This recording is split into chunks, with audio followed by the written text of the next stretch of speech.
The line, sweet life, sweet life, sweet life, sweet life. Good day, good day, good day. Good day, good day, good day.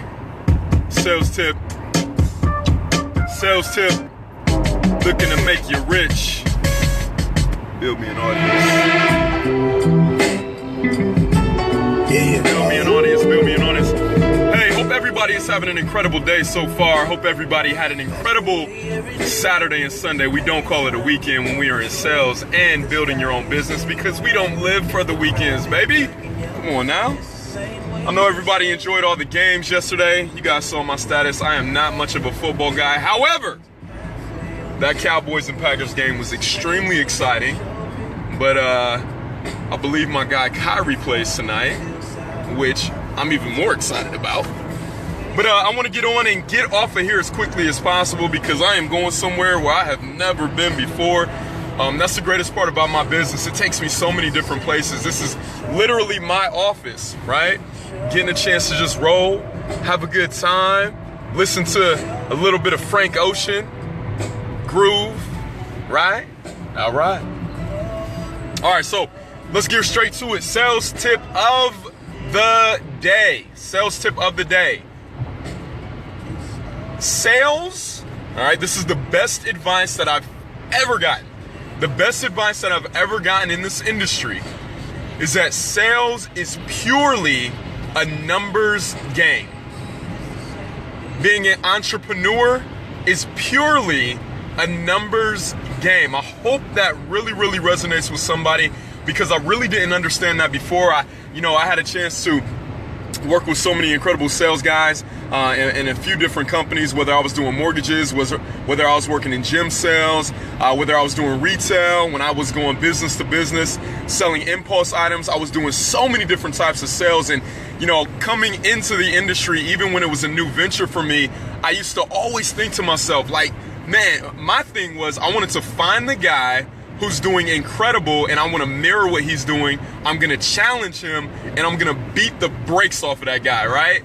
And I didn't quite respect the process back then. I really relied a lot on my talent. But one thing I didn't understand was I was like, man, I know this guy has to know more than me. I know this guy has to understand something about the business that I just don't understand. Maybe he's getting the good leads. Maybe he's getting all referrals. But it was none of that. The best advice I have ever gotten when it came to the business of sales or entrepreneurship is you must run through the numbers. It is purely a numbers game. I love that. I love it. I love it. If you are a part of our business, I want to give you a tip. I want to give you a piece of advice. I've gotten these calendars for the past couple of years, right? I don't know if you guys can see this or not. It says the connection is weak, whatever. Hopefully you can see it. But I've gotten these calendars for the last couple of years. This one's my 2016, 2017 calendar. I got one that is 2015, 2016. But anyway, I kept track of everything, right? I kept track of how many stop buys I was doing, how many presentations I was doing, kept track of everything because I feel like anything that you put your effort in, anything that you put your focus in will eventually grow, right? So I said, you know what? I'm going to pay so close attention to my business. Not only will these books leave a legacy, but it will also leave evidence of my process because I know one day I'm going to be making $1 million, $2 million a month, and people are going to look at me and say, you didn't have to do that, right? When you look at Aaron and Brad, if you're a part of our business, you know who I'm talking about. But you look at people that are doing incredible in the business and you're like, he's never been through the process, but they have. So anyway, getting back to my story, I looked at it and I said, you know what? For the entire year that I did over 6 figures, both years, I averaged, all right, get this, I averaged at least 15 to 20 presentations every single week. That's 15 to 20 presentations every week. And I would like to say qualified presentations. Now, what do I mean by that? Prospecting is probably one of the greatest skills that you're ever going to learn in the industry of sales. What is prospecting? That's getting in front of the right person at the right time with the right budget, right? With the right mentality. Those are also very important. I see it so many times that a lot of agents are unsuccessful because they feel like they're putting in the time, but unfortunately they're putting in the time with the wrong people. right? Unfortunately, they're putting in the time, but they had the wrong attitude, but they had the wrong approach, but they had the wrong feeling about what they were doing. It all has to add up. And that's why I want to reiterate you having to go through your steps in the levels of learning. As you go through the numbers, as you go through your process, as you're learning more and more about your business, as you're going through the leads, as you're going through those people, I don't care if you're in real estate, I don't care if you're selling cars, I don't care if you're doing insurance, whatever it is that you do, you must learn to fail so much quicker, right? We're going to talk about this real quick. Unconscious incompetence is your first level of learning. That's when you don't know what you don't know. Right? You just got the presentation. They just introduced the opportunity to you. You're just learning your product. You're just learning your service. And then you start to get out there and you apply some of that knowledge. Now you're in unconscious competence, right?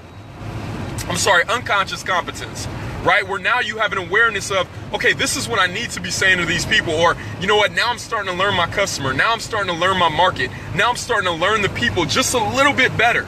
I don't quite know, but guess what? The only thing that's getting me through these levels of learning is getting in front of more people, going through my process, right? Malcolm Gladwell talks about it in his book Outliers, where he talks about 10,000 hours. It's going to take 10,000 hours for you to become a professional in any environment that you're a part of. So now you get to your next level because you're going through the numbers, called conscious competence. Now you're aware, right? You're starting to get some skill. You're starting to get to the next level. You're starting to become very good at what you do. Right? You're getting in front of the right people. Now you're starting to see some success. But you're not quite to the level where you can do it with your eyes closed. You're not quite to the level where you can almost respond to somebody before they even start. You're not quite to the level where you can say, you know what? You know what, Damon Dillard? You're going to go 68 miles outside of your normal territory for one lead because you have the faith that you know your skill set is amazing. Right? Just real quick, you know. But anyway, and then you get to the phase of unconscious competence, right? That's when you are a guru. That's when you know your deal. That's when you know every aspect about it, right? Your value to the marketplace is only going to be based on a few things, one of which is namely, how well do you know your product or service? How well can you explain it?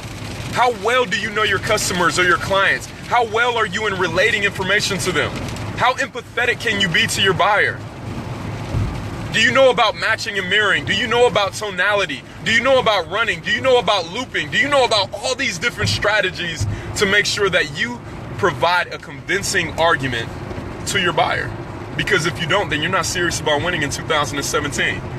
But the only way that you're going to get to these levels and eventually to your greatness is by going through the numbers. Again, if you're a part of our business, the huge tip that I have for you is you need to be making 15 to 20 qualified presentations every single week.